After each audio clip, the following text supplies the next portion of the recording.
Big up, people. Big up. Here we all are, suffering in the heat. Carl's had to go into the garden. It's way too hot in his house. It's way too hot where I am.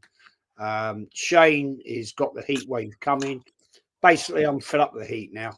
I've had enough of it. It's doing my head in, and I'd rather fly to Iceland or the North Pole, to be honest. Big up, Fozzie, man. Big up to you. We're going to talk about this. You know, I've been watching a lot of stuff this week, and it's basically big up Kawaji, man. It's basically getting embarrassing now. I just find it. We're a joke of a club in the fact that once again we're taking Chelsea players. Once, yeah, I'm still here, man. Still here in France. We used to be rivals in football under the great manager of Marino, Wenger, back in the days. Their battles, we all know what they used to think about each other. But here we are again. Just signed a player for £52 million, Maduka. We are a joke club. This is what, the sixth, eighth player that we've bought. Big up Lawrence, man. Hope you're feeling better. That we are buying from Chelsea. This guy predominantly, have we bought him as a backup for Saka? Seriously, man. Seriously, Carl. Please explain to me. I don't understand this at all. I can't. Go on. Sorry. I can't understand why we've got Madueke in here. I've got no idea. I threw this name at Aaron about 6 or 7 weeks ago, just as a wind up, just as a laugh, and little did I realize how much legs this story actually has.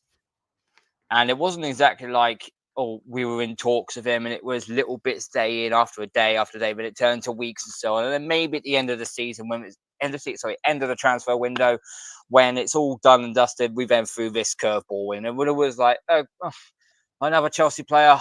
All right, okay. I suppose it adds depth. We got all our marquee signings. But we're 5 million short of paying for Victor Gyokeres, and we put £50 million on the table for Madueke. Sorry, correct myself. 48 million plus 4 million in add-ons. That's the actual term of the contract itself. I've got absolutely no idea why we bought this player. I got no idea. And you say that he is the backup to Saka? Nope. He is going to be challenging Martinelli's position. If Trossard gets sold, Madueke will be playing on that left-hand side, which, by the way, he's played 11 times on that left side in his entire football career. And this manager who thought he could unlock Sterling, who could unlock Kai Havertz, who could unlock Willian, they could get the best out of them and unlock them. Failed on every single one of them. And now we're going to do the same Madueke, turn him into a left winger. How about buy a player that actually properly suits the position that they played in for a very, very long time? All this versatility nonsense is getting absolutely stupid now. And we're doing it arse backwards, Jez. Getting in Kepa, okay, Zubimendi, but that was back in January. We knew it was happening. It was a case of when was it going to get announced? It got announced. Okay, all them lot was like all getting all excited with Zubimendi. I'm like, cool. We knew about this in January. That don't excite me. He's a good player, but is he? I can't roll my ass, so I can't say it. Floor raiser. Is he a floor raiser? Is he a ceiling raiser? No, he's a decent player, but I don't believe he's going to be. He's not well. I don't think he's world class.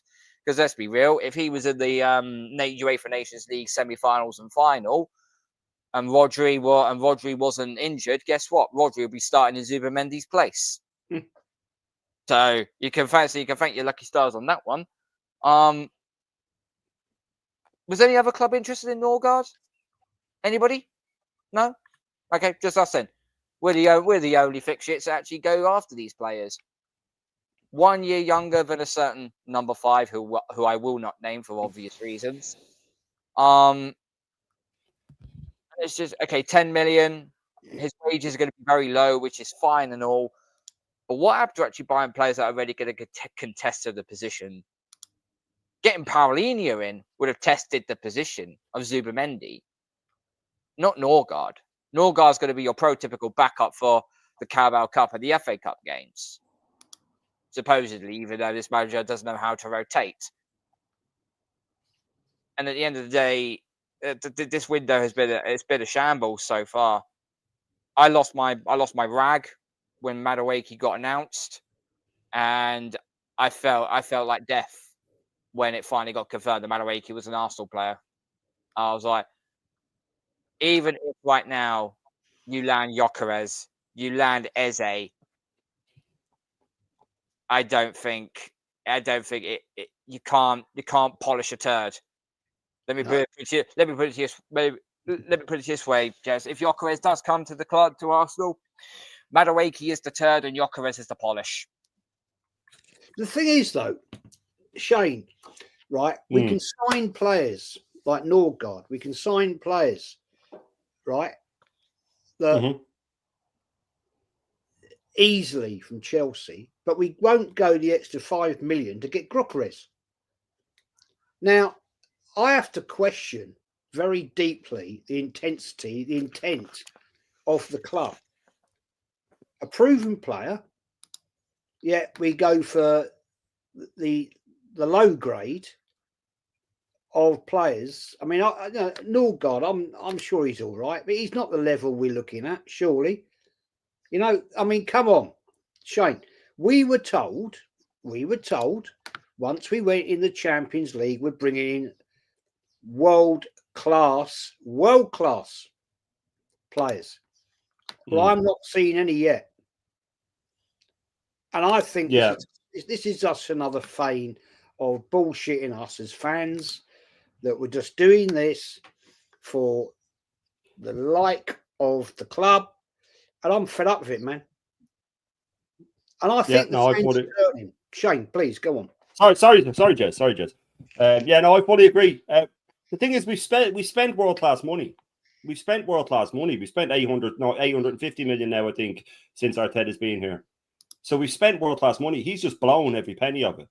I mean, we spent 100 odd million on Rice. That's Real Madrid style money. That's Manchester City style money. We have spent world class money. We've just got in absolute dross. This thing with the ex-Chelsea players, right? He's not even signing their good players. He's signing their cast-offs. All the time it's their cast-offs. And this is Arteta being an absolute narcissist. This is him knowing that he gets heat for signing all these terrible Chelsea players and never making any of them better. So he will keep doing it until he gets one of them right and he goes, see, I told you I could do it. As Karl said, this guy apparently last year wanted this Madueke lad to play him out the left, where he doesn't even play. Doesn't even play out the left. He wants to play him out the left because he's going to reinvent him. Like, we have time to reinvent players. Madueke started 7 games out the left for Chelsea last season. 0 assists, 0 goals. Absolutely nothing from that side. So Arteta's gone, he thinks we have time to do this. The thing with the Gyokeres deal is, I think that's so far out of our signings. That's the only one Arteta hasn't wanted. I think Arteta's dreading us getting Gyokeres. He doesn't want them. He wants Sesko so he can have another project. And he's probably delighted now that this Gyokeres deal is being held up. He is delighted that this is being held up. And you know what? I came out the day when the bomba dropped that we were getting Gyokeres, and everybody was jumping around celebrating. I was happy too. I said, do you know what? I don't know. One thing that leaves a sour taste in my mouth was how Gyokeres has handled this, going on strike, treating the team that dragged them out of the championship and made him into the most sought-after striker, treating them like shit, holding them to ransom. I said, that leaves a sour taste in my mouth. Pierre Van Hooijdonk did the same in the 90s and got absolutely vilified. He got absolutely vilified. News channels all over saying he's a scumbag, right? If Ivan Toney did the same, he'd be vilified, right? And people said, oh, look, literally, I knew it. I knew you'd find some negative in it. But look at it now. Sporting are after coming out today and saying, right, if he wants to play that game, you know, we were happy to let him rot in the reserves for 3 years. If someone else comes in for him now, and they might, if they come in and slap down the money that we've slapped down, Sporting would accept that out of spite. Their president will accept that out of spite and turn ours down because we the way we've handled this, like absolute scumbags, making him go on strike. and it'd be deserved. Imagine Chelsea used the Madueke money to get him. Imagine Chelsea went in with the Madueke money and signed Gyokeres. There'd be a meltdown. But the thing is, if we don't get this guy, the top Gooners will be rubbing their hands together because they can go into the new season and say, oh, well, you know, he didn't get the man he wanted, so like that's give him another year. He didn't get the striker he wanted. The board didn't give him a striker. So I want Gyokeres for the sheer reason that, number one, he's a top player, and I want top players at my club. And number two, when his numbers fall off a cliff because of this man's tactics, he'll have questions to answer. Or if he plays him out of position, or if he plays Havertz ahead of him. He is dreading this guy coming in. This club is a shambles, an absolute shambles. Madueke for 50-odd million is an absolute shambles, a player that can't get in Chelsea's team. We have these Tom Cantons coming out and saying, oh, you know, of course Madueke wants to come to us. We're a much bigger club than Chelsea. Okay. And we're a much better team than Chelsea. Okay. Well, then why are we how can we be better than Chelsea if we sign the players that can't get in their team? It doesn't make sense. If we're signing all the players that can't get in their team, we can't be better. Why are we the only club that signs backups all the time? Why don't we sign players to challenge the players we have? We're the only fan base in the world who say things like, well, I don't want Mbeumo because what happens to Saka? We're like kids. I was talking to my missus about earlier. Our fans are like 10-year-olds who don't want their best player, their favourite player, the one they have a sticker of and a poster on the wall. They don't want him dropped. When Liverpool signed Wirtz, I didn't hear one of their fans say, oh, well, what's going to happen to McAllister? What's going to happen to Szoboszlai? They just went, oh, great, we have a top player. He can get into the team and the others can challenge him. Our fans are like 10-year-olds. I heard an adult fan say the other day that he doesn't want Gyokeres because then Saka won't be taking penalties. That was an adult, like a kid. He didn't want him in because Saka will be taking off penalties. What kind of a mindset is that? There's this footage going around of people inside the stadium saying Arteta is great. Obviously, it's being tilted towards only the positive ones. But there was grown men. One of them said, I don't know why everybody's getting so upset. There's such good vibes around the club. There's such good vibes. As long as we're not spreading hate, why aren't we just enjoying it? And I thought, this isn't a fucking hobby, mate. Supporting your team isn't a hobby. Why don't you fuck off and, you know, buy a wood burning set or something? Don't be following. Don't use my club as a hobby. You know what I mean? If you just want to be here for the good vibes, go join a book club or something. You know what I mean? Don't be coming in here lowering my standards because all these guys have done it. All these lads out there, the AFTVs and the Cantons and the Semus, they've lowered our standards into the gutter. Enjoy the journey. Madueke is actually a good player now that I think about it. All this stuff they do to protect this manager. So they can't get upset when players don't want to come to us. So the reason that we aren't signing these world-class players, Jez, and I'll finish in this to go back on your point, is because they don't want to come to us. World-class players don't want to play under this manager. Any player with a bit of self-respect does not want to play under this manager. Why would they? And the reason they don't want to play for this club and this, but the manager, fair enough, because he's a scumbag and he'll just make them track back and he's a narcissist. I get that, right?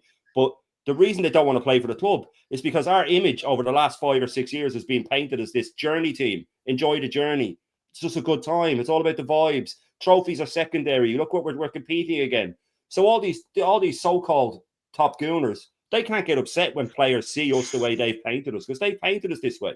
This isn't the Arsenal anymore. This is a PR machine. And these players, you know, they're going to look at us and go, well, I don't want to go there. I don't want to go for a journey. I want to win trophies. And they don't care about trophies. If Arteta was to get sacked tomorrow, right? And again, I said I'd finish, but I will finish on this. All these guys out there, the Christians and the Igals and the AFTVs, they talk about Arteta like he's won everything that they say he's going to win. They act like he's won Champions Leagues and that he's won leagues. He's the best young coach. He's the best this.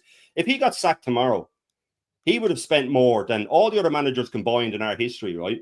And won one FA Cup in 6 years. That will be his legacy. So we would have to go down as the worst manager we've ever had. But because he's so protected, he's going to be here. He's going to be here until it's an absolute unmitigated disaster, which I think next season will be. But yeah, look, these players don't want to play for us, Jez, and until he's gone, I don't see that changing, mate. I don't see it changing at all. Just to throw something in there, Jez, just quickly. Ben Jacobs put a tweet out, I think it was a couple of hours ago. This is a statement from Sporting President Federico Varandas. This is what I was talking about, Karl. Yeah. He put, we're calm. Everything can be solved with the closure of the market. A heavy fine and an apology to the group. If they, in quotation marks, Arsenal, don't want to pay Victor's fair market value, we'll be very comfortable with that for the next 3 years. If the geniuses, that's a strong word, who are devising this strategy, think that this puts pressure on me to make it easier for him to leave, Not only are they completely wrong, but they are also making it more complicated for the player to leave. No one is above the interests of the club, whoever they are. That's what I was saying, though, Carl. When I came out and said that what he's doing is a disgrace, what he's doing to the club, now it's backfiring on him. You don't fuck around with a club like that. Sporting are going to punish him now, and they'll accept a bid from someone else to spite us. Well, that's an interesting. And rightly so. I saw this, right? Now, I don't know the legalities of this, but big up Marie. She's making a good comment here. Guys, come on, as long as Arteta signed who he wants, who Arteta wants, he's happy. The rest doesn't matter. Now, before I get to the point I want to talk about, right? Okay. This is something that Kouaji, and I've seen these. Somebody's vandalized the Arteta murals outside the ground near Finsbury Park, right? So people are starting to get a little bit pissed off now. And I think this is good. If you want my honest opinion, I think it's bloody good. Because it shows intensity that fans are now starting to say, look, we've had enough of this bullshit. We're fed up with this. Now, I saw this thing today, right? That Gyokeres hasn't turned up for training. He's likely to get disciplined by the club. I don't know how true this is, and I'm not going to believe it because somebody put out there, I can't say who it was, because I just saw it on WhatsApp, right? That the club may discipline him, fine him, and if he continues with it, they can discipline him to the nth degree and eventually terminate his contract. Now, that's interesting because I don't believe that would ever happen. When you've got somebody of value, you're not going to do that. And I'm going to come to you, Karl, on this first, right? Because you're not going to suddenly say, oh, fuck this. We're going to throw this bloke in the bin. He's going to have zero value. That means any club in Europe is going to come in and say, oh, we'll give you £1. We'll buy him for £1 then. That ain't ever going to happen. No. That is bullshit. But this guy, Gyokeres, is obviously showing something to the club. I don't want to be here no more. He apparently has said, I want to go to Arsenal. Now, how true that is, I do not know. But he's obviously showing some sort of intensity to say, F you, Sociedad. Don't want to be here no more. I want to go. I want to move on. Why? You made a great statement, Shane, and Karl. You said the same thing. We can't attract world-class players because nobody wants to play for this manager. He's a narcissist. He's arrogant. A lot of players have walked out of this club, and I'm sure they're talking and saying the same thing amongst themselves. Don't go to Arsenal. He'll ruin you. But, Karl, Gyokeres is obviously putting his foot down and making a statement here and saying, I don't want to be here no more. I want out. He apparently said he wants to go to Arsenal. But we are pontificating. F knows why we're doing it. Because if you want that player, I mean, if we are seriously, Karl, talking about €5 million, what are we doing here? We just bought a goalkeeper for £5 million, right?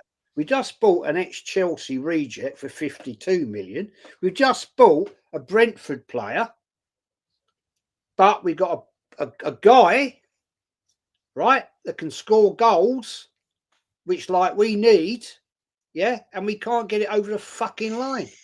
What are we doing here, Karl? What are we? I mean, this is what winds me up, right?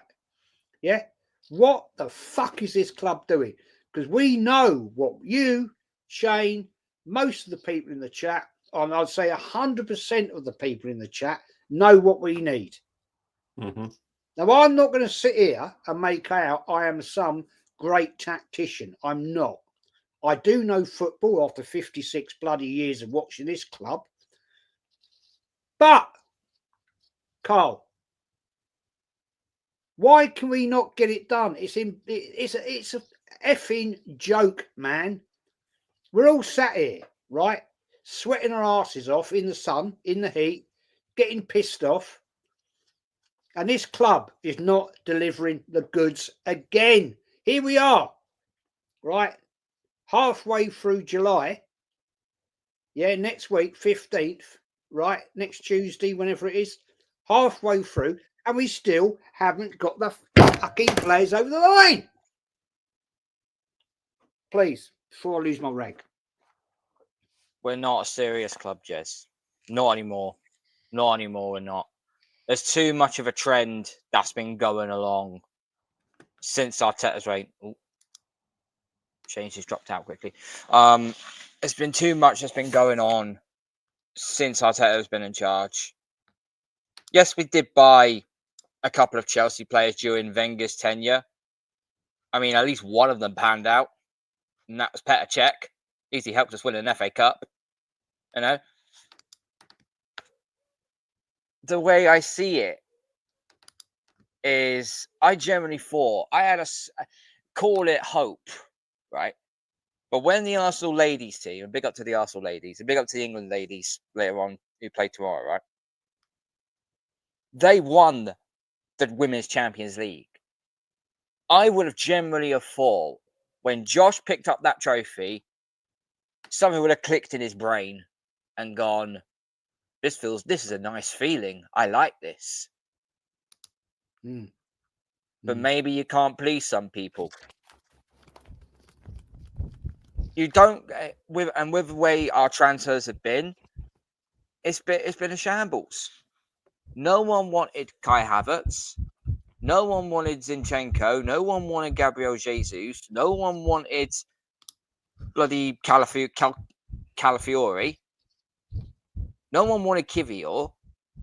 We're the only ones linked to these players. And I've said this on stream to a few people now. I said, how come is it that we are being linked to certain players, but yet none of the big teams, Real Madrid's, your Barcelona's, your PSG's, your Bayern Munich's, your Inter Milan's, your Fenerbahce's, your Galatasaray's, your Sporting Lisbon's, Porto, Benfica, why aren't they going in for that player?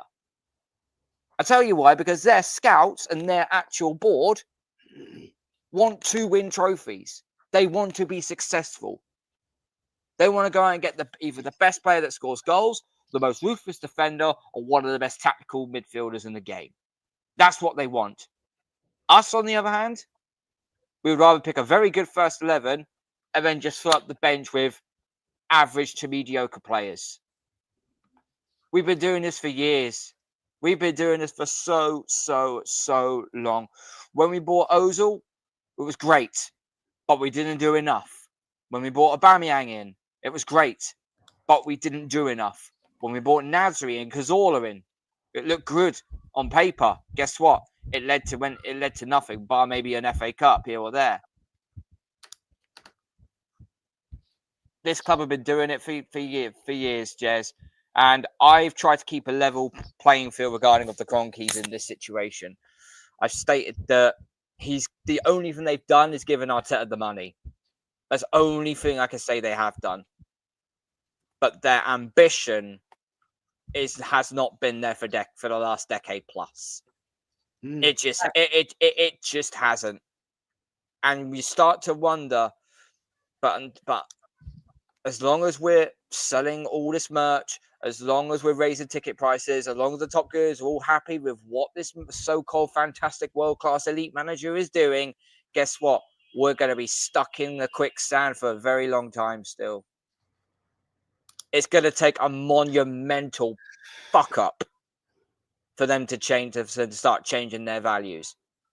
That mural, that was the worms starting to turn. But that's just scraping the iceberg. There's still a long way to go before we get this club back. It starts with the fan base, starts with this manager. It will then lead up to the boardroom. I was skeptical and worried that when the Cronkies and Usmanov were trying to get shares on the club, I actually was vacating, but the Cronkies took it, not Usmanov, because because back then I didn't want another what Abramovich was doing. But as you grow older and you start to look at the bigger picture, now you're like, shit, yeah, we've got the wrong people in charge here. Although Usmanov is now a crook, but on that time, no, we could have actually had a little bit more success. We've done this for so many years, Jez. This won't continue. And I'll say this right now. I've bookmarked so many tweets. The Boiler Room Meltdown show is coming up next week. And trust me, every single one of them are getting eviscerated. I'm done with their bollocks now. I'm done with their rubbish. The thing is, all we do here, Shane, is we just go round and round and round and round, and it becomes boring because we hear the same thing, we see the same thing every single season. We know what we need, right? We just can't ever deliver it. Now, I have to ask the question, Shane. Is Berta really doing the job he came here to do? Or is it the board, i.e. Lewis and all that lot, that are holding the reins and saying, no, we've put an offer in at a price for Gyokeres and we're not paying no more money? Or is it Berta doing that? Because I get it to the point of we don't want to have ourselves hauled over the coals like we have done so many times. But Shane, we have bought a ex-Chelsea reject for £52 million, which could either be a backup on the right for Saka. Most likely he'll play on the left. But he scored no goals and created none. Mm-hmm. So what we doing here, Shane? What we doing? What the fuck is going on?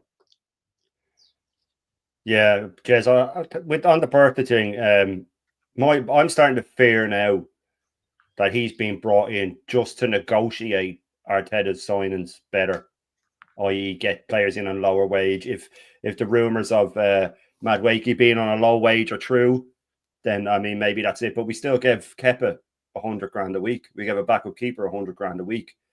Tonali at Newcastle's on 120 grand a week. He's one of their best midfielders, if not their best midfielder. A lot of people would say he's world class. So if that's the case, well, he's not doing a very good fucking job, is he? And the Madueke wage, we don't even know what it's going to be. There's rumours that it'll be the same as what he's on at Chelsea, which if he's on 50 grand a week at Chelsea, there's no way he's getting that coming to us. There's no way on earth he's getting that coming to us. We don't pay that way. The Gyokeres thing, it'll play out. Like I said, my fear now is that someone else will come in, pay what it's worth. We've done it before. We've waited around and lost out. Someone's gone, you know what, we'll take them. Come in. And even if they bid the same, I could see the sporting president going, what you can have them, we'll accept yours because Arsenal fucked us around. Why are we able to sign? These people are coming out, these Arsenal channels and the guys that are all just trying to protect this manager and they're saying, this is how you do it. You sign the backups first and then you sign your big signing. No, you don't. You sign the players that nobody else wants last because nobody's going to go in for them. You sign the players that other people might go in for first, i.e. Gyokeres. Rodrigo, that thing was never going to happen. People were talking about that. That was never, ever, ever going to happen. There was no universe that exists where Rodrigo signs for us. If I end up being wrong, I'll go, do you know what, I was wrong. But I have absolutely no belief that Rodrigo will come in. It was probably released by Arsenal to make it look like we're shopping in Harrods when we're really shopping in Aldi. You know what I mean? And this is what we've always done. And we went through it, Jez. The world-class players don't want to play for us, but the closest thing to it, I don't think Gyokeres is world-class. I don't think he's close. I think he's a very, very, very good player. And I think he's exactly what we need, i.e. goals. We mess around and we have to bollocks with it. And we we're 5 million here, 5 million there. I don't know what we're doing. Do Arsenal want to wait to announce him last so everybody forgets about all the other shit we signed and they're all buzzing on the fact that we got Gyokeres? Because if we do get him, All these fans that came out and said, all Arteta needs is a striker and he'll win the league. And I used to always say to them, do you really think that if we sign a striker, all the other problems go away? Do all the injuries go away? Do the high wage go away? Does the unhappy Salibas go away? Does the terrible tactics and the manager can't get over the line go away? No. We've said it before. This guy could be handed all the best players in the world and he wouldn't win a league. He would not win a league, and he won't win a cup because they have semi-finals, and he's allergic to semi-finals. As long as these managers are in charge, it doesn't matter who we sign. So now I'm just looking at players. Okay, looks like to me Eze wouldn't be an Arteta sign. I don't think he'd like him in because he'd have to think about dropping Odegaard. So I want him. Gyokeres, he definitely doesn't want him. He wants Sesko. So I want him. I want players that he can't use that are actually good. So when a new manager comes in, please God, early next season, there's players there that he can use and not a load of injured scrubs. I put up the starting 11 that we could have on the first game of the season. And then I put up the starting 11 that even with the full team, if we get Gyokeres, you ain't winning the league with it, mate. You ain't winning the league with it. And I came out before the summer, at the end of last season, while last season was still going on, and said, if this manager is in charge at the end of this season, we will struggle to finish in the top four. I don't think we'll finish in the top four. We'll struggle to finish fifth. Everybody laughed. I got called preposterous. The amount of people in my chat now going, Joe, what, I'm starting to think you're right. I think we're going to struggle. Because if Chelsea get a goalkeeper, they're better than us. If Newcastle, they've already got Elanga. If they get a couple more players, and they will, no matter what player they get, if they get a good player, he'll become very good under Eddie Howe. If they get a very good player, he'll become very, very good under Eddie Howe. Eddie Howe makes every single player in his team better. Our manager takes about 30% off them and then risks injuring them for life. Saka won't be fit at the start of the season. Gabriel won't be fit at the start of the season. Timber won't be fit at the start of the season. These are all our best players. These are all our best players, and they won't be fit. Odegaard won't be fit. He's dirt, but he won't be fit. And if they do, if they can walk, they'll play, which is another terrible thing that will happen because they're going to start dropping even more last season. They're going to start dropping even more than they did last season because all the injuries that we already picked up are going to carry over into this season, and players are going to be in 1 week and then they'll be out for another one, and now he's not fit this week, and all Arteta's press conferences will be who's fit, and he'll have to say this guy's fit, this guy's fit, this guy's fit, this guy isn't, this guy isn't, this guy isn't. That's the way it's going to be all through the season. So I am dreading next season. I was talking to my missus about it. She's a big Arsenal fan, and we're both just dreading it, Jez. We are dreading next season because I can't listen to another press conference. I can't listen to any more excuses. I can't listen to, oh, they didn't get him as player. I do genuinely think that next season we will have Gyokeres. I do think it. But I wouldn't be at all surprised if it fell through, because if any club can blow it from here, if any club can blow this transfer from here, it's us. And we'll find ourselves with a week left in the transfer market, scrambling around trying to find a striker, and Sesko deal. Well, he'll have gone somewhere else, and we'll end up with Ollie Watkins or fucking Dominic Calvert-Lewin or something like that. And we'll be told, oh, be excited. We have 4 strikers now. We have Calvert-Lewin, and we have Havertz, and we have Marino, and we have Jesus. And we'll be given all the excuses, and all the top Gunners will say, oh, well, he wasn't given a striker, so he needs another year. Wait till next summer when he gets his striker. But it'll just, like you said, Jez, it's rinse and repeat. It's the same thing every single year. We go through the same rumours, the same excuses, the same promises of top players, and we end up with the likes of Madueke. And it's just, it's just craziness at this stage. It's craziness at this stage. But, like you said, Jez, 56 years of following the club you have behind you. You're well used to it at this stage, but it's never been this bad. It's never been this bad, and it's just getting worse. But we should enjoy the journey, Jez. We should enjoy the journey, mate. True, man. True. I'm going to come to a couple of comments, which I think is quite important, man. Tatted Ginger, mate. That's a very rude comment there, fella. Don't come in my channel and say where somebody else is going to go live. I don't know where Lee is. It's not my problem. Please don't do that on my channel. It's very rude to do that. There's over 300 in the house. Please go and support Karl Gunned Down UK and also Shane Gooner. Do great content, man. Go and subscribe to them. And please smash the likes up whilst you're in the house. And we'll move on. We'll move on from that. I want to talk about this one. Great comment here. Someone vandalised the Arsenal mural, right? Is that, Karl? I've got my view on this, my own. But is that showing that fans are now starting to seriously get the because somebody's got the effort, and I'm not going to read out what it says, but somebody's gone in there on both them murals and done what they've done. Because to me, they've got the proper cob on. And I think that's good, because that shows intensity from the fan base to say, no, we've had enough of this. We are, you know, we're talking, you're taking the piss, man. So what do you think? What do you think, Karl? You're muted.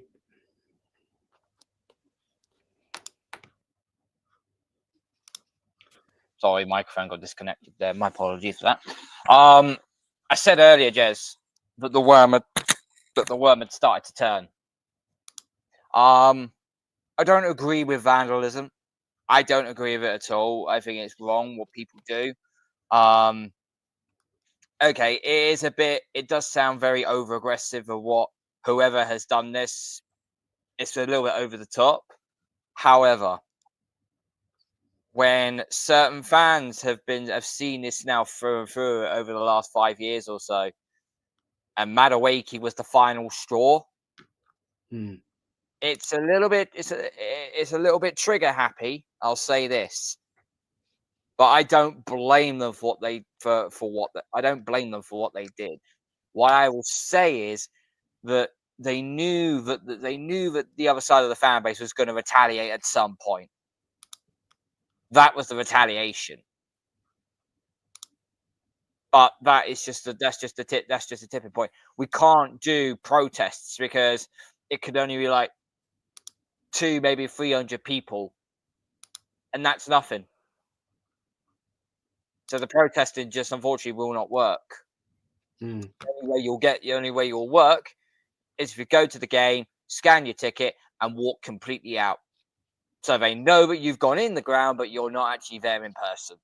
It's the only way that you'll get any draw on any sort of attention to get this manager out. I personally feel like the fan base is now starting to get stronger on our side of things. It's getting stronger. There are more voices coming through. You know, originally it was just Lee, yourself, and I'd probably say Northside as well. Now you've got the likes of Shane, you've got the likes of Aaron, you've got the likes of DJB, you've got the likes of you got myself, you've got Brandon, True Gunners TV. You've got multiple people now that are now calling the crap out for what it is. And the people that subscribe to us and follow us, they're behind us for it. And they seek the same answers. They seek the same probabilities that we're trying to do right now. It will reach a point where eventually it will flip. But right now we are the minority and it will still continue to do that. Whoever done that, I think you're a fucking twat. But the top gooners can't be say they weren't warned. The retaliation was coming at some point, and then it happened. I think you're totally right on that. I totally think you're right on that one. Philip, no, we're not, mate. My attitude of this has been from day one, fella. I didn't even go on Lee Gunner's channel at that time, mate. I never wanted this manager. Absolute stinkfest. Not a great player for the club. Panicked by Wenger. So that's my opinion. Everybody has their own opinions, and I respect yours. But no, I am not a clone of Lee Gunner. Okay, I'm a lot older than him. Been around a lot longer at Arsenal than him. 56 years I've been watching Arsenal live. So no, I'm not. Shane, my friend, man. You've seen the content that the murals have been vandalized. Do you think that's showing anticipation? Do you think that's showing the fact that fans are now starting to think, no? Because obviously somebody got the right ump over this Madueke signing and decided to go big. I mean, come on, you can't say anything more intense than doing that, can you? No, look, you know, it is the tide turning, and graffiti is graffiti, you know. Yeah, respectfully, you know, with what Karl said, I don't think it's, you know, I wouldn't want it done in my house or something like that, but and I don't agree with graffiti, but there's only so many ways you can get your point across without becoming violent or becoming, abusive and stuff like that. I think the stuff that was done to Madueke was worse, getting whatever he got, death threats or racial abuse. I think it was only a handful of people. That's a lot more disgusting. But there's only certain ways to get your point across, and it is the sign of things turning. I think it's a sign of things maybe not even turning, maybe just that the 10% of us are getting more annoyed. That could be it. You know what I mean? That could be it, is that it's just the 10% are getting more annoyed. I think these channels are getting desperate. I think the club are getting desperate. I think a lot of we've seen it before, that these channels are very lopsided, where we just say it as it is. We say what we believe, what we think should happen, and we stand by it. And we're a lot more tolerant, funnily enough, where they act like we're the negative ones. But when you see the AFTVs not covering the Timber interview and picking and choosing what news they go with, and telling people that if you don't support Madueke, you are like these guys that abuse them, and it's all sort of intimidation tactics and petty media tactics. And some people fall for it, unfortunately, but the club have been very clever in the last few years, and Arteta especially has led the charge of this whole be part of the journey and best of the rest and all that, because there's a new generation of fans now, and even the older people have fallen for it, to be fair, where they just accept it as it is, and we've become the softest club and the softest fan base on the planet. You know what I mean? You don't see any other clubs. Remember that guy had that Chelsea match last season, had a sign up saying to Maresca, win something this season. This isn't Arsenal. You know what I mean? So that's the view that people have of us. But if the tide is turning, great. It has to turn at some point. I don't know if the force will ever be behind it, because of the majority fan base being so soft and so, I don't want to say upper class, but when you look at these money pennies and these guys like that, they're not real fans, but they hold the key, and that's dangerous. It's really, really dangerous. And as long as AFTV have their greasy little mitts on the narrative, there's going to be a lot of people who won't turn. But at some point, it'll have to. It's why I want them to get what he needs this season, so there's no excuses. But they'll find excuses, Jez. We saw it last season. They all said if he doesn't win something previous season, he has to go.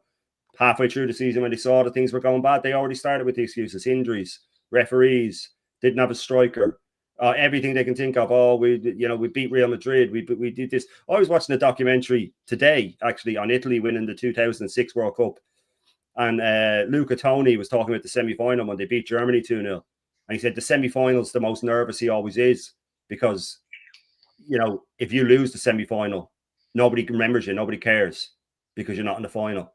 Proper mentality. We're talking about 2 semi-finals we got to this year, like the trophies. And these guys are saying that they're saying it themselves, that if they'd have lost the semi-final, they wouldn't deserve to be mentioned. They wouldn't deserve to be mentioned because they only got to a semi-final. That's how low our standards have been dropped. Our standards are being dropped, that we are celebrating stuff that we would have hung our head in shame about all the way up until the end of Wenger's era. Losing in the semi-final, oh, Jesus, we didn't even compete in that. Finishing 10, 15 points off the lead, we would have been disgusted. But now it's seen as an achievement. So the graffiti, as unsavory as graffiti is, when it's done like this to make a point to a big multi-million-dollar enterprise like Arsenal, I mean, like I said, there's things that could have been a lot worse that could have been done. You know what I mean? I know it was, I think it was Bertie Mee, or I was reading David Dean's book ages ago. He was only in the door anyway, when they were in the director's room, and a brick came through the window. You know what I mean? All the fans were outside, and a brick came through the window. You know what I mean? That's a lot worse, and that's the way the fans were reacting then when they wanted the manager out. So graffiti, yes, I do think that it is a sign that, yeah, it definitely has to mean something, Jess. It definitely has to mean that either our side have gotten more annoyed than they've been, which I don't think is possible, or else there's more people now that are annoyed, which is, it has to happen sooner or later. But yeah, look, I'm glad the worm's turning, Jess. I'm glad the worm is turning, because this guy's under pressure he's never been under before next season, and it's going to be interesting to see how he handles it. True, that's a good point. There's a couple of good comments here, actually. I'll just Philip, 71-89. We were not really very good. No, we weren't. We have dreamed of finishing second, yeah, but we had a fan base back then, mate, that had, and we won cups, that actually decided to get the manager out. I was on the protest going up to Islington Town Hall to get Terry Neal out. And he got us to 4 consecutive cup finals, 3 FA Cups, and also the Cup Winners' Cup. We won 1, but we had our days at Wembley. Now, it's what do we actually want? Philip, you're quite right. Jeez, don't you remember the 70s, 80s? I don't. I do, and we were awful. Well, yeah, I do remember them, mate. I was a season ticket holder, but at least we had a club that was trying to go somewhere and not just failure after failure after failure. That's the difference. Is the fact and the difference is, sorry, Jez, to cut across it, but yous weren't celebrating failure. These guys are celebrating failure. That's the big difference. This guy here is celebrating second. Yous weren't celebrating second. That's the problem. Now, I'm just going to finish off by saying, if you watched Arsenal in the 70s and 80s, right, we didn't celebrate coming second. We didn't celebrate going to cup finals and losing. We only celebrated when we won. Now, you say the 80s. Well, we won the Division 1 against Liverpool at Anfield, where we hadn't won since 1974. So I wouldn't say that was awfully bad, because we went and beat the best team in England at the time at their own ground to win Division 1. And they were on the chance of doing their second double, Liverpool Football Club, in 4 years. So that was a big achievement. And we won that on goals scored, not on points, not on goal difference. It was goals scored. So I'd say that was a massive, massive achievement for George Graham's team. But we all have different standards. And I hear you. I hear you. But yeah, 108 likes, people. Let's get it up to 150 before we go. But Michael says Arteta is the most stupid coach I've ever known. Yeah, he is without a doubt the worst manager I've ever seen. Yeah, facts.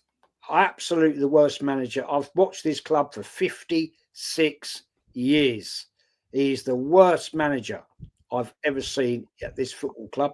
It's embarrassing. I'll tell you what. Honestly, Carl, I'll say this to you, right? You're a lot younger than me. You're a lot younger than me. I'm going to say to you this, right? This statement. When he eventually goes, and he will go. We will be in a worse position now. As if I look at this club now, we will be in a worse position than when he came in. It's going to take an experienced manager and a lot of experience now to get us out of this. When Arteta leaves us in the mess we are in, the next guy who walks in has got a million bag of refugees to sift through. It's going to take a long, long time to get through this. And it's not like it's saying, oh, yeah, we can just sell all these players. If they're all on 150, 180, 200 grand a week plus, how are you going to shift them? The amount of contracts we are going to have to burn and rip up is going to be astronomical. We thought it was bad when Arteta first arrived and we was ripping up Aubameyang's contract and so on. This will be even worse. There'll be players which we will not be able to offload because they're on this nice cushy wage, and they're going to like, well, I'm just going to run my contract down then. You're going to have to rip this up, and pay me a severance package. We're being hung by the balls here as fans, and it's killing me watching. It's killing me watching this club die from the inside out. That's just how it feels for me right now. I'm 34. I'm 34 years of age, and yeah, okay, I got brought up at the time where we were being successful. From 96 onwards, we were successful, right? So I kind of got brought up in that time. Okay, I'm 34 years of age, so don't blame me, right? But we've gone through the latter parts of Wenger's tenure. We knew it was bad. He was still trying to compete, not necessarily for the league, but he was still trying to compete as in win silverware. still trying to win the FA Cup. He made the Champions League semi-final in 2009, only for Man United to completely and utterly freaking cock block us completely. You know, we've gone through some harsh times, but nothing compared to this. When you have spent nearly, give me math right now, £870 million. That's what it would be if you want to include, if you include Kepa, Norgard, Zubamendi, and Madueke. That's 870 million. And you got one FA Cup to show for your efforts. And that was with an Unai Emery team that you inherited and you deemed toxic and bad. But the biggest part of all is social media, mate. It's great what we do. Being on YouTube, doing all this, that. It's great. The problem is there is a dark side underbelly to social media. And it's everywhere. Not just with Arsenal, not just in football. It is everywhere. Think of any sport, think of any TV program, even put politics in that category. It is everywhere. True. There's no hiding from this. This is stuck with us now until the next generation that comes along grows a set of bollocks and she goes, what the hell's this crap? What the hell's this crap? Let's go back to bullying. Let's go back to bullying people again. Let's go back to doing crazy shit. Let's go and eat dirt again. Let's actually go on our bikes and jump over these fucking ramps and freaking end up bruising our knee and go into mum saying we need a plaster. And we go back out again and we try again the fucking second time because we're idiots. Fact. There's a question for you, Shane. Mm-hmm. Why does Arteta have a mural to begin with? Where's George Graham's mural, or Bertie Mee, or Arsene Wenger? I mean, what is this about? Well, Jez, if the fucking set piece coach has a mural, anybody can get a mural. The set piece coach has a mural, for fuck's sake. You know what I mean? This is the zesty fan base we have now. This is the zesty fan base we have now. And I've just discovered that we've signed another Chelsea player today. Some left back, Bertrand's son, has come to us. See that? Puts another Chelsea player in the door, man. Some youngster we're after getting in. There's another Chelsea player to throw on the trash heap. But yeah, look, this club has a fucking mural to the set piece coach, man. You know what I mean? There's murals all over the place that shouldn't be there. You know, and you have Ray Parler coming out saying that, Madueke could be a good signing and stuff like that. All these guys on the payroll. This club is rotten to the core, and it all comes back to this manager. It all comes back to this manager. And to answer the question that you started with, I've said for time that now, especially, that the next manager that walks in here will have a much tougher job than when Arteta walked in. I'm so sick of people saying he took us from 8. He took us from 8. He put us in 8. Why do people say he took us from 8? He put us in 8. Emery had finished 5th and got to your Europa League final. Arteta came in, finished 8th. Then he finished 8th again the next season with no Europe. Then he finished 5th, threw away the fourth place, 8 points ahead of Tottenham with only a handful of games left, threw that away. Oh, but then he finished 2nd, threw away another 8-point lead. Didn't win the league again, finished 2nd. Didn't win the league again, finished 2nd. Celebrating mediocrity. I'm tired of these new age fans saying, look where he took us from. Look where he put us, mate. Oh, he took us from the banter era. We've never been more of a laughingstock than we are now. Never have we been more of a laughingstock than we are now. Every day, you only have to open social media and there's twats out there singing into hair clippers or Zippy talking about absolute nonsense or curly-headed posh boys getting every single question about Arsenal wrong and then going on Sky Sports and talking about White Club. We've never been more of a laughingstock than we are now. Emery walked into a team. Oh yeah, they were all taking the piss and they were all on big wage, inflated wage, and they promised us that we'd never let players leave for free again. They promised us that we'd never have Europa League players on Champions League wage. What's happening now then? Tell me what's happening now. Why on earth is Havertz on the same as Tonali and Bruno Guimaraes combined? Why is he on the same as 2 of the best midfielders in England combined? Why is Zinchenko on the same as the highest paid Aston Villa player? We are a laughingstock. And when when Arteta walked in, but we had 2 players on extortionate wage. Yeah, okay, we did. That was Aubameyang and Ozil, a Golden Boot winner and a World Cup winner. Who's our 2 players on inflated wage now? Havertz and Gabriel Jesus. All right, I think I know who I'd rather have in my team. And Aubameyang, he was on an inflated wage, right, mate? Well, he got you through that semi-final single-handedly, and he won the final for you single-handedly as well. Because that's what Mavericks do, mate. That's what Mavericks do. That's what Charlie George did. That's what Charlie George did. Give me the ball, I'll punt it in.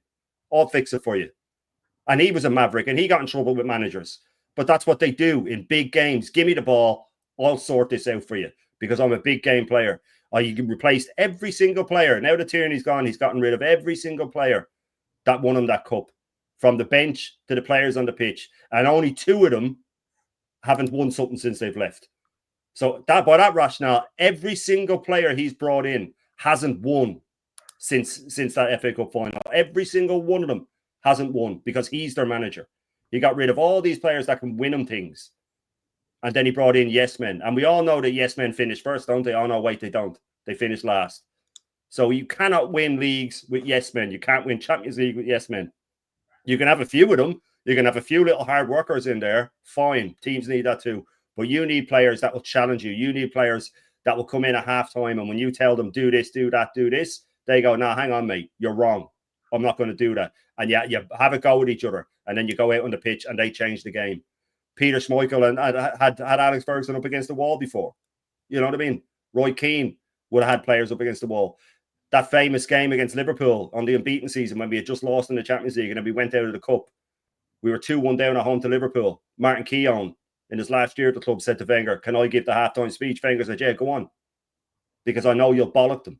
And he did. And we went out and we won. You need players like that. You need players to grab the game by the scruff of the neck. So the next manager that walks in won't only have players on ridiculous wage and mediocre players as that. And Karl made a very good point. We can't sell them. Their wages are too high and they're crap. So he'll have to deal with that.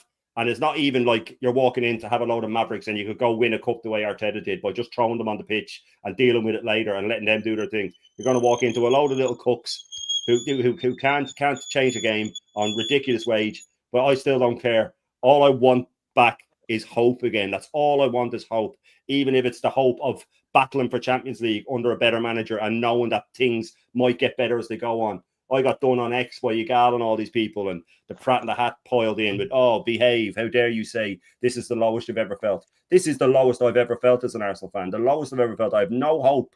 No hope. And a new manager would change all that. At least I'd have hope again, Jess. You know what I mean? That's all I'm asking for. I don't ask for much. Just a little bit of hope. That's it. Fair point, mate. Well, very well said. I have to say, you summed that one up brilliantly. But before we wind this up, this show tonight, I'll ask you guys, big updated Ginger. It's not a problem, mate. Don't worry about it. It's no big deal. Karl, next season, do you think we're going to win anything big? Premier League or Champions League? Nope. That's short and sharp. Sorry, I want to go into detail. Okay, I'll go into detail. Well, Liverpool ball better than us. City are ball better than us. Chelsea are moving. Tottenham have bought players. Newcastle. They've now got Elanga, fantastic player, fantastic kid, and he's going to work. He's going to get even better under Eddie Howe. So no to the Premier League. Champions League. No, I don't think so. Not Champions League because we may get through the league phase, but we'll probably get bounced in like, I don't know, the last 16, maybe the quarterfinals again if we have a fully fit squad, and that's a big if. And the cups, well, we know this manager keeps bidding the cups, so why should I raise my voice about winning the cups? I've said this already, Jez. I may not be on your shoe, but on plenty of streams. I've said I've cherished the FA Cup and the League Cup since the day I became an Arsenal fan. Okay, I have done, but in the circumstances where this manager is sitting right now in his sixth full season, nothing to show for it, and when you're challenging for the league and you've missed it out now 3 times, you have to win one of the 2 majors. An FA Cup or a League Cup just will not cut it anymore. It didn't. It won't cut it anymore for me, unfortunately.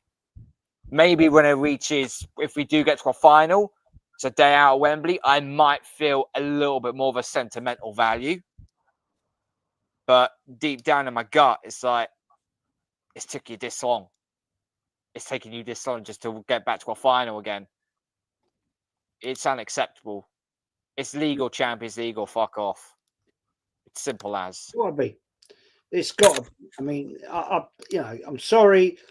All the big statements have been out there now that we're going to win big. He said, I quote, Arteta said, we will win the Champions League within 2 years. Mm-hmm. We didn't even get in the bloody Champions League, right, till 2 years ago. So that's bullshit. That made him out to be the biggest liar in football. Shane, we going to win anything big next year? I mean, no. There you go. Oh, sorry, Jez. I thought you were opinion. Go on. No, go on. Oh, sorry, yeah. No, not a hope. Like I said, I don't think we'll get top 5. Champions League, like Karl said, we'll probably get through the league. It's a lot easier to do now with the more games. You have more scope for losing games. The PSG nearly didn't make it through, and Real Madrid nearly didn't. In fact, you know, if I was a manager, I'd bin off certain games, and that as in play your reserves or at least rest 4 or 5 players, like PSG did, like Madrid did for some of the smaller teams. There's always a chance to make it up. But we could get through the league. But as soon as we meet a good team like PSG, we're out. We're gone. We got cooked by them. Madrid, we met a weak Madrid team. We beat them. We met a really weak PSV team, and we beat them. As soon as we came up against any form of quality, out. We got dog walk, lost both legs. Same in the League Cup, we lost both legs.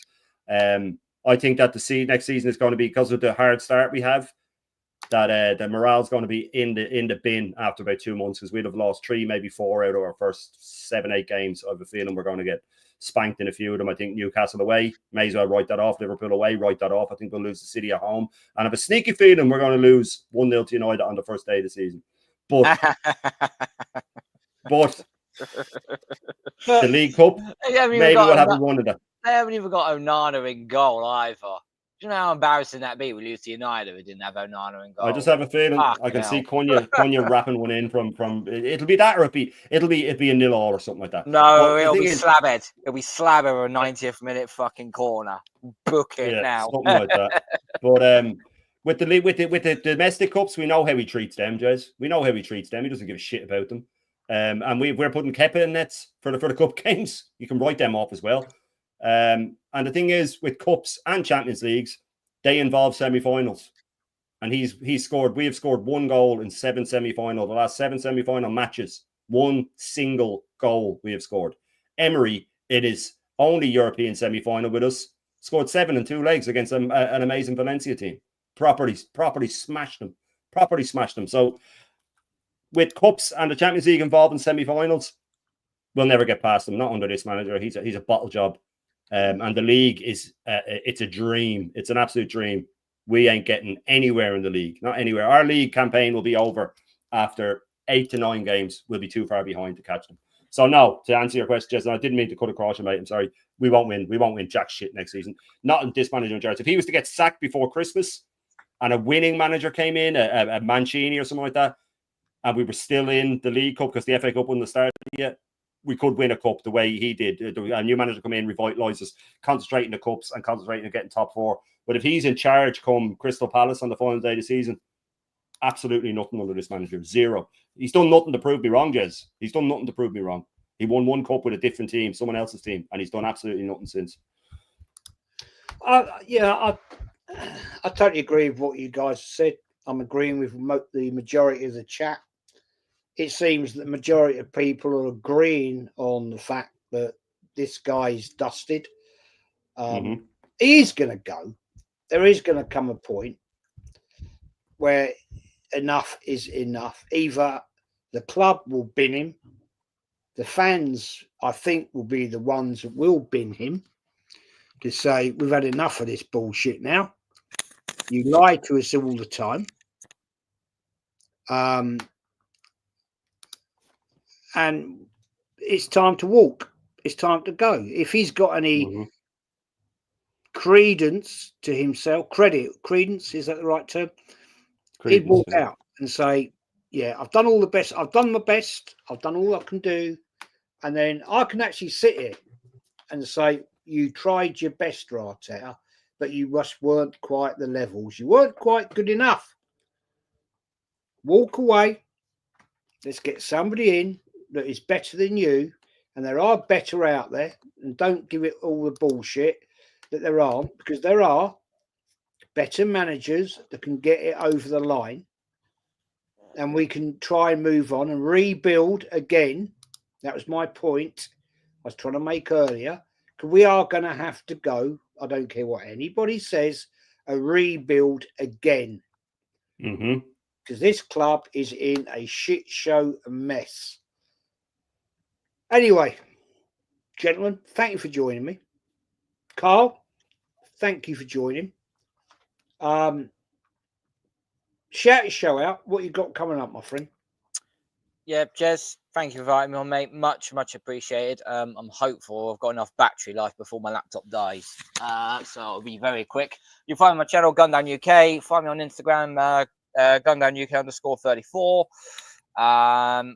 Tomorrow, if I'm back from my little day out with my boy, I might be doing a show known as what have I called it? Oh, that was it. The Boiler Room Meltdown, which basically I will eviscerate every single Top Gooner that I've bookmarked on my X account and on Instagram, and on basically it's just going to be a cooking session. That's all I'll say to that.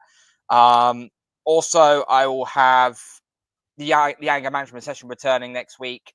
I'm going to have 3 guests on. One I know is very, very overdue, so hopefully get sorted. And the World Matchmade Darts starts next Saturday as well. So I will be doing some watch-alongs that would lead me straight up to when I go to Madrid. So for my little break. So yeah, we've got a lot coming up over the next week and a bit. But thank you for having me on, mate. And Shane, my bro, as always, keep up the good work on the Full Irish, mate. Cheers, buddy. Big up, man. Big up. You're always welcome. Always welcome. I hope it cools down for you over there in the UK. Shane, my friend, thank you always. I always try and catch your Irish breakfast shows. Great, I love it. I'll tell you what I normally do. I go down by the lake and just sit there and watch it. It's nice and cool down there early doors, and I can just sit there in the shade with a sandwich and just eat a cup of coffee. What you got coming up, my friend? Yeah, big up for having me on, of course, Jez. Always a pleasure, man. Always a pleasure. The numbers are crazy. I love to see it, and the chat was brilliant. And big up to Karl, of course, as always, man. Absolute legend. Yeah, I have obviously the Full Irish tomorrow morning, every morning at 10:30. That's really picking up, and I'm enjoying it, man. It's a good part of my morning. I get up and I have my coffee, and then I do my show, and the chat's great and stuff like that. And then tomorrow afternoon, I will have the afternoon roast, and then so it's basically just the main one will be the Full Irish every morning. If I have anything new coming on, I always sort of announce it then. But yeah, no, look, I mean, if people want to hit a notification, I'll be there tomorrow morning. And yeah, it's been a great show. I've really enjoyed it, man, getting stuff off my chest, and that's what it's about. That's what we do this. I always feel better after getting it out and talking to like-minded people, because sometimes you feel like you're going insane. Sometimes you feel like this tub is driving me insane, and then you talk to people that feel the same way and you go, right, it's not just me then. It's not just me. So listen, let's hope we get Gyokeres.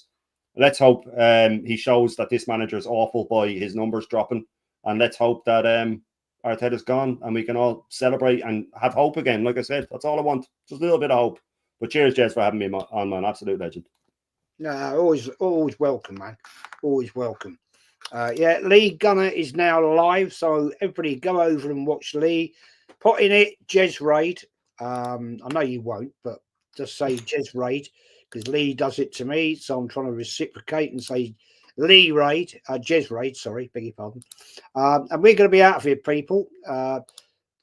As always, Karl, thank you for joining. Thank you for your content. You've spoken to absolute facts, as always. And I hope you enjoyed sitting in your garden, relaxing and cooling. And Shane, as always, my friend, thank you very much for joining me. And the next show I will be doing will be Tuesday with Kenny Ken, the old school show. Shane, if you're about, if you want to join in that one. Yeah, 100%, man. 100%. DJ might join as well. I'd ask you, Karl, but you're not old enough. I'm going grey enough if that counts. Yeah, dye your hair grey and you'll be fine. I don't need to, mate. I'm stressed. On that one. No, if you want to jump on, man, you're more than welcome. No, if you want to come on, don't worry about it.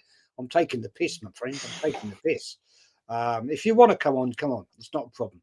It's the old school show. We're going to be talking about some old school shit as usual. Be up, Marie. Bonjour, bonsoir. But no, it's bon nuit now. Thanks for a great show as always, Marie.